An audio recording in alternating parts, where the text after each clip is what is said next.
Okay. Okay. So we're now recording. And if you just jumped on, this is Taryn Martin with Sotheby's International Realty in Santa Barbara and Susan Bonanno of Finance of America. And we are about to go over some of the big myths today about buying a house in this uncertain time, in this different time. So we're going to get started in just a minute. Okay. Here. All right, it's noon. We'll go ahead and get started. Susan, it's so nice to see you. You too, and I guess you can hear my birds too.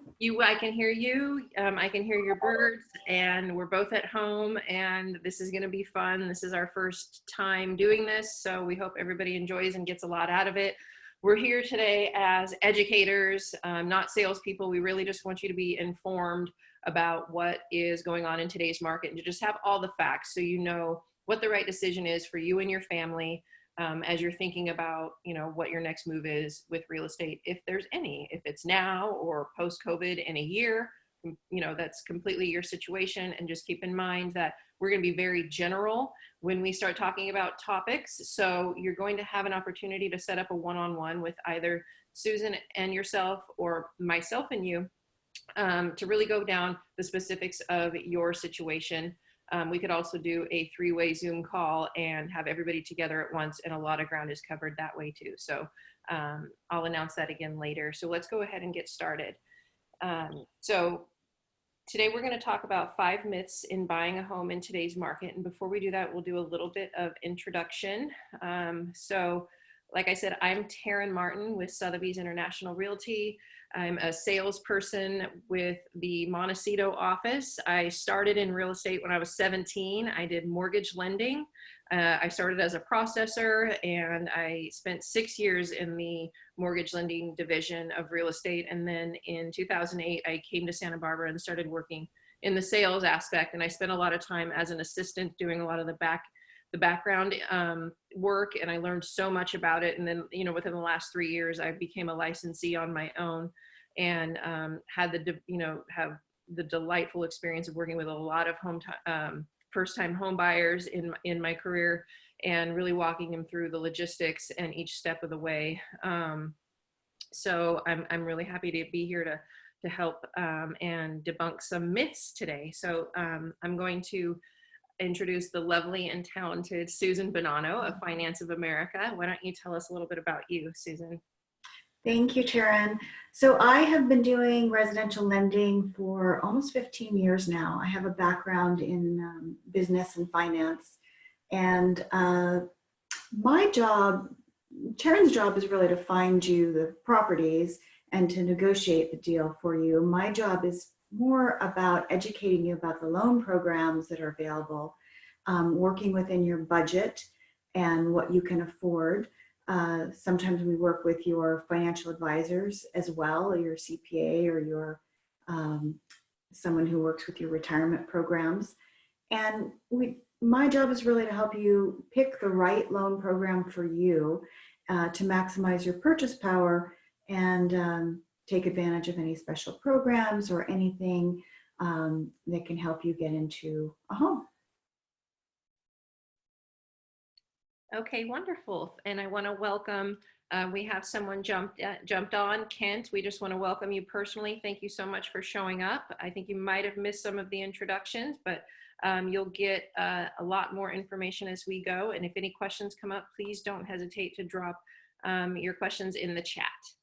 We're going to move on. So today, like I said, we're going to talk about 5 myths about buying a home in today's market. And our first myth is you must have 20% down. Susan, tell us about this. I think a lot of people assume that they have to have a larger down payment than they do. And it's really not the case. There's a number of different programs that are available. The first one is just simply having what they call mortgage insurance. So with mortgage insurance, you can do 5% down, even as little as 3% down. And then you have an additional payment, which helps you because you don't have to pay for the entire down payment. So it's kind of a one loan and less down. Then the next option is doing 2 loans. And I have somebody doing that right now. So they have a first lien and a second lien, and they're putting 10% down. That's a very common one in our price range. So we see that a lot. There are special programs like FHA that allow 3.5% down. That's an option. If you've ever worked in for the military in any capacity, there are VA loans that allow 0% down. And then the last option is,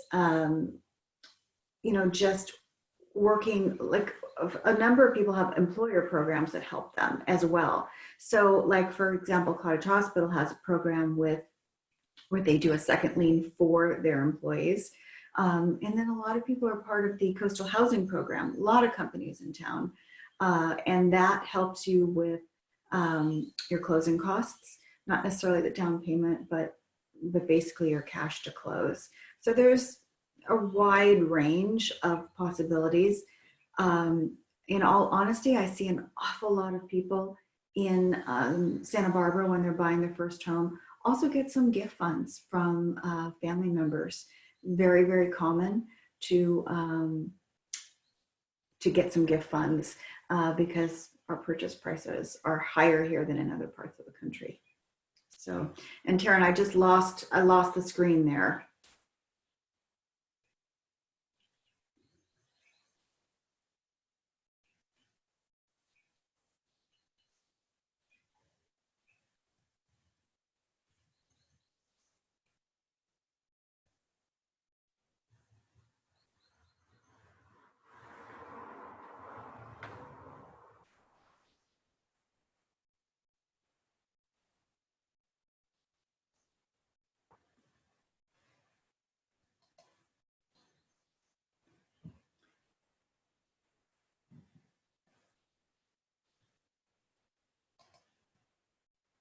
Do you have it now, Susan?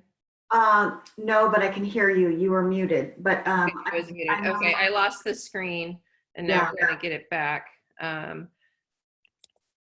Not sure what's going on here. We can go on and talk about the next myth while you're looking for that. Thanks. Yeah. Which I believe was regarding credit, right? Yeah. Yeah. So that's another big thing that people worry about when it comes to buying a home is their credit score high enough?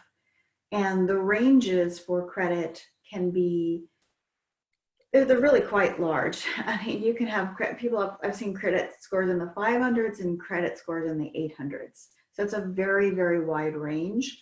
But most people who are buying are in the 600 to 740 range.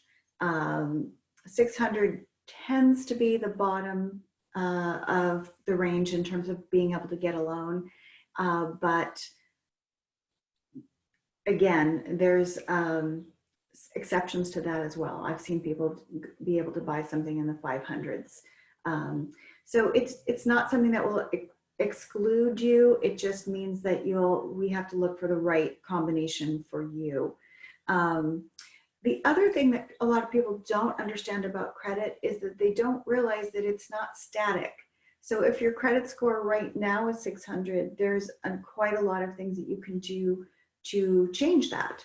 So I've had people do what is called a rapid rescore, and that's a really quick way to change your score. And it's basically getting new information and having that put into the mix through the credit reporting agency. And the most common one, like I had someone recently, we got a letter from one of her creditors that simply said, this was reported an error, and her score popped up about 20 points because of that mistake. Wow. Wow.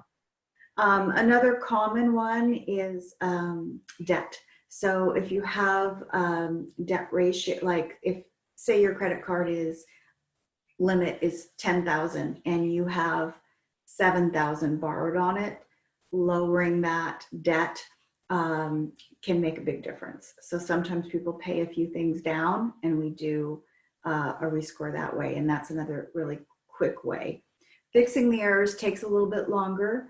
And then obviously working with a credit expert. For that, I really recommend you get some consultation. There are a lot of people who are kind of like the stereotypical used car salesman that do credit repair. So I do have some people I trust here, and you might as well.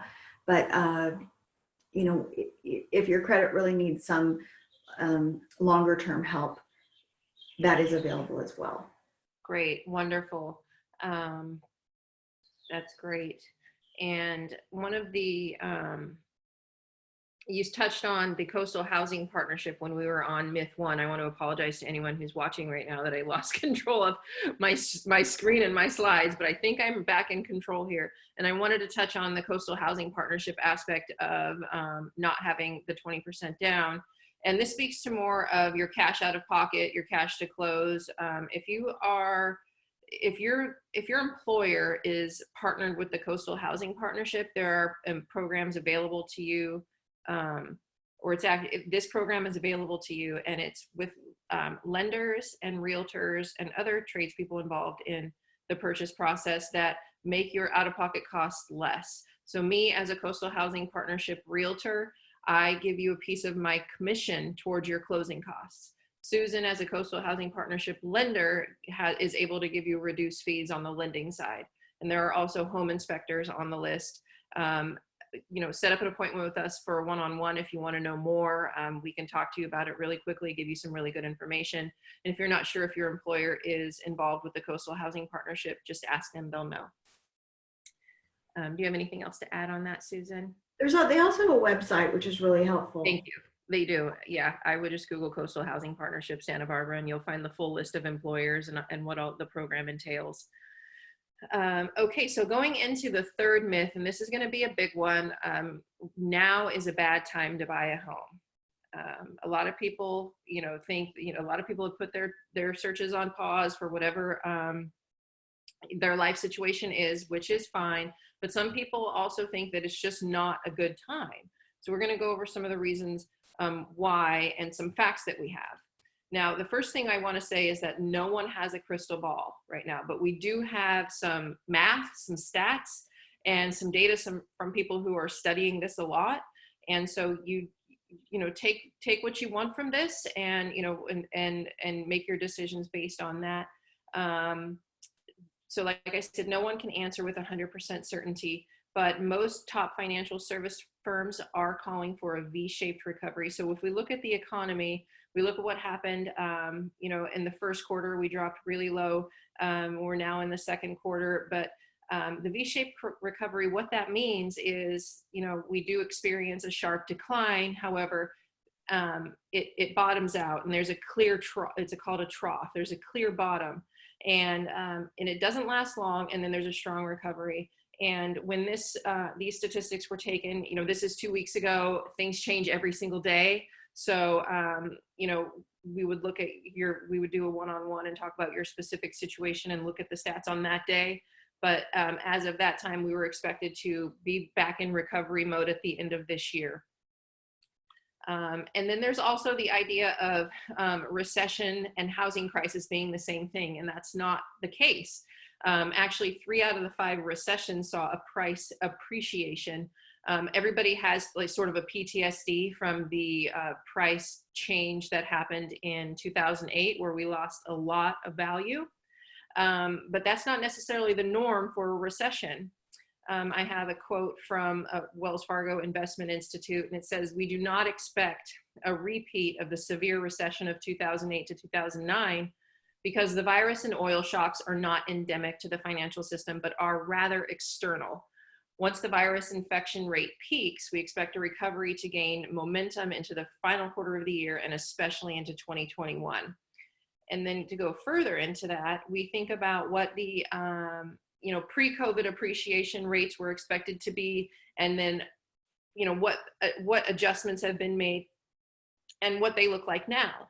So you'll see here in the blue, the pre-COVID appreciation rate for 2020 was expected to be around 4.7%.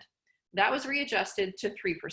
So we're still expected to appreciate this year, just at a slower rate than we were before. And then if you look at 2021, it was improved a little bit. So the appreciation is still expected to happen. It's just kind of moved around the numbers a little bit. And then this is a quote from Ivy Zalman at the Z Report.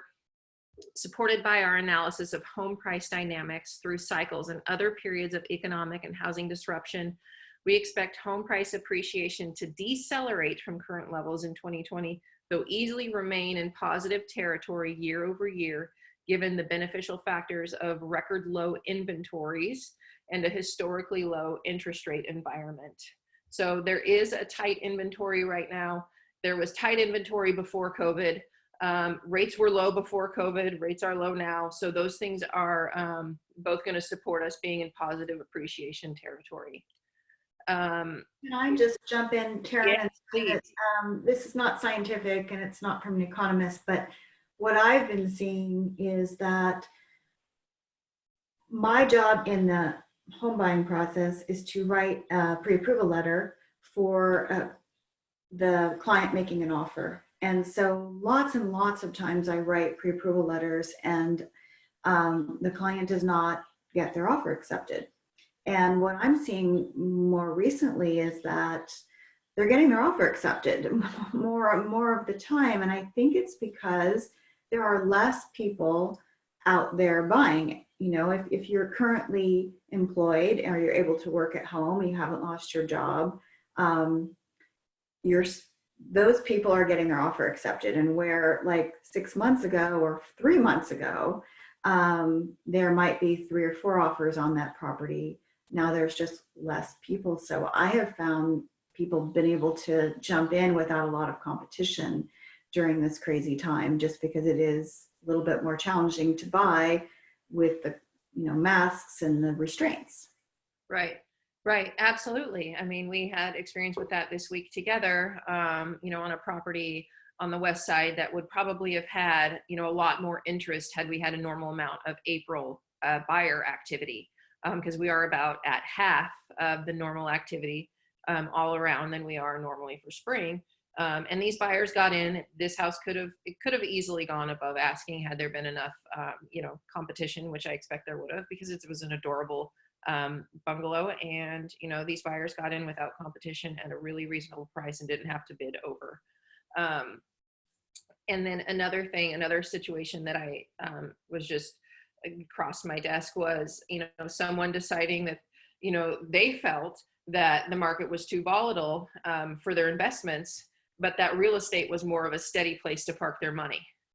So they felt more comfortable just putting in real estate because, the money it's just moving it. It's moving it into investment. We have a strong appreciation level, especially in Santa Barbara. And if you're in it for a long term, your money's going to grow. And also, this is your home. If you think about the most important factor when you're buying a home, it's like, I'm going to be here, I'm going to live here.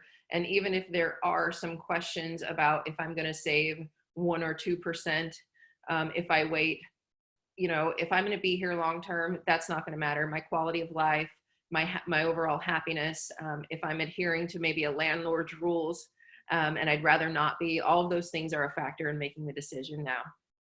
Do you have anything to add to that, Susan? Well, a lot of people have told me when they've come to get pre-approved also that, they're paying so much in rent that they would really like that money to be going towards their own property, not towards their landlord's property. Right. It's absolutely true. I get that call all the time. I'm tired of throwing my money away. I'm going to put it into something that's mine. Okay. Myth number 4. You should choose a lender by their interest rate. A lot of people do just rate shop and decide who they're going to go through based on the lowest advertised rate. And the truth of that matter is the advertised rate isn't always the rate you're going to get. Your pre-approval rate isn't always the rate you're going to get. The rate that you're going to get is going to be based on your credit scenario, your down payment, your purchase price, the loan size. Many factors determine your rate. And then once you're pre-approved at a rate, you can't lock that in until you're actually in contract on a house. So whatever is on the surface of an interest rate, you should really look into what actually applies to you, sticker price versus your loan scenario, and then know that, you know, markets change and you can't lock in a rate until you have an accepted offer on a home. And additionally, I'm a realtor and I've worked with a lot of different lenders. Especially when you're competing on a property, you need to have a pre-approval from a local lender to be favored most when being looked at amongst others. You want a lender that has a track record of getting the deal completed. There's a lot of nuances in making a mortgage, you know, from start to finish happen. And, you know, I've seen deals fall apart because there hadn't been enough strategy involved or whatever. And I'll let Susan speak to that topic as well. But, you know, even above that, you want someone that you trust and has your best interest at heart. You want someone that, you know, will advise you as, you know, what the best decision for your family is, regardless of perhaps what they might make on the deal. You know, you want to make a decision, and you can feel that when you're in with somebody, because really when you're buying a house, you're kind of putting together a little family of team members between your realtor, your lender, and then the escrow officer that comes in. You're kind of just a unit for that time period. If it's a 30-day escrow, if it's a 60-day escrow. So you just want to be really comfortable that the team that you pick has your best interests at heart. Do you have anything to add to that, Susan? Yeah, I just think that, I mean, the interest rate's important and you do want to choose the loan that has the best rate and the best situation for you. But I do think a lot of buyers get confused thinking that they can shop in advance. So I'm glad you made that point that really it's something that we don't do until we go into escrow. And, you know, it is very important to choose both a lender and a realtor that you can trust throughout the process. You'll be spending, you know, a lot of time with them in that 30-day, well, most purchases are 30-day escrows. So Yeah, those are all good points. That's right. And again, you know, if we could connect you with Susan to go deeper on the down payment stuff, the credit score stuff, the interest rate stuff, how it applies specifically to your situation, we can just hook you up with her directly, and you can talk about your situation and see how you fit into that. Okay, so myth number 5, you cannot buy a home if you have student loan debt. Susan, why don't you tell us about that? Well, a lot of people have student loan debt. Some of them have the payments deferred. And they're not sure how that's going to play into their total purchasing power as well. But I think there are a number of things that we can do to help you if you have a lot of student loan debt. So one of them is there are specific programs that exclude the student loan debt for some professions. There's a lot of common ones for doctors because they tend to go to a school for a long time. But there are other programs as well. So that's one option. I've had some people choose the longest term of payment plan for their student loans, so the payment is as low as possible, which helps them. Because we look at the liability just like we look at any other, like a car payment or a credit card payment. We're looking at your whole ratio of income to liabilities. So just because you have student loans doesn't mean that you couldn't qualify. If your loans are significant, and you need help qualifying, then we do allow co-borrowers on many types of loans. So that's somebody else that's qualifying with you to help you qualify. Um, and then different loan programs have different debt to income ratios, sometimes fairly significant. I mean, there are programs that will only allow like 43% of your income, and there's ones that will allow over 50. So it's a big range.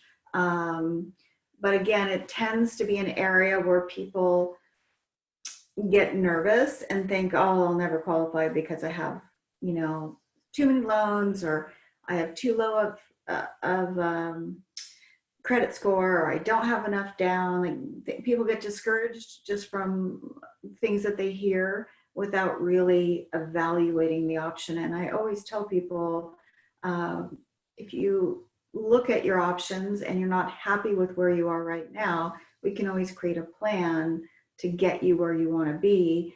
And with lending, it's not necessarily intuitive what you need to do. I've had people pay off all their credit cards when that really wasn't going to help them. So I like to look at the whole picture before, giving advice on how to get them in the best shape for Right. home purchase. Right.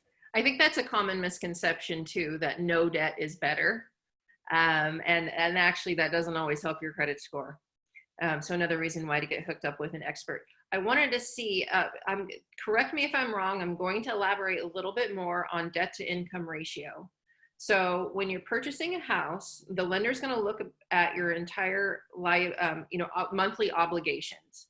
And a certain percentage of your income is going to be allowed for your mortgage payment and any reoccurring debt, meaning student loans, car payments, credit cards, any other personal loans. Now, this isn't going to include your cell phone payment or your utility bill, but it will include property taxes, insurance, and any HOA dues that you're going to be responsible for as well. And then if you own any investment properties that don't have a positive income on, you're going to be you'll have to qualify with that debt too. So I think most lenders are going to want to see your total debt to be no more than, is it 45% of your total monthly income before taxes, Susan? Actually, with the conforming loans, so up to 625.5 in Santa Barbara, we can go all the way to 50. Okay. Yeah. Okay. But where people get confused is they don't necessarily know how their income is going to be calculated, whether it's going to be gross or net, or so it's not something you can necessarily figure out on your own without talking to a lender who can tell you how the underwriting analyzes it. Again, it's not intuitive. Okay. Yeah, another reason why getting together for a one-on-one consult might be in your best interest if you wanted to know how you fit into buying in today's market, and what loan scenario would work for you. Okay, so I know we covered a lot of information and a lot of specifics on these 5 myths. And after all of this, we hope you feel educated and hope you have the knowledge on the market that you were looking for. Like I said, we're here as educators, not as salespeople. And of course, all of your situations, your specific situations are going to be different. So what we've done is we're going to drop some links in the chat of how to get a hold of us. Our information is also here on the screen. If you're watching Facebook Live, I'll drop some links in the comments there. For anyone who's watching us on the Zoom webinar, I will drop the links in the comments there as well. You can just plug yourself into our calendars, and we can meet with you. It's a 15-minute buyer consultation, and we can do a Zoom so we can meet each other virtually. And we'll take the time to advise you on exactly what you need to do in the coming year, post-COVID or now, depending whatever your situation is. And we really look forward to meeting some of you here in the future. And we're really excited to work with you. And thank you so much for listening. Thank you. Thanks, Susan.